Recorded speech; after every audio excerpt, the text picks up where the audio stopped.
So the return pulls like the cool air from your house, and then it'll pull it through the blower, run it through the primary and secondary heat exchanger, which heats it up, and the secondary runs the extra flue gases through, and that's where you get your extra efficiency from. And then it blows the hot air through the rest of the system, through the house, through the supply.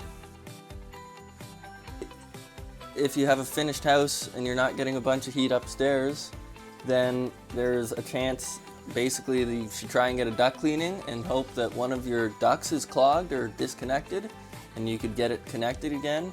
Well, it could be a disconnected duct, or either disconnected or something's clogged in it. Like if you got kids, they might have jammed their hats or socks or something down the vent, and that could be the culprit, you would hope.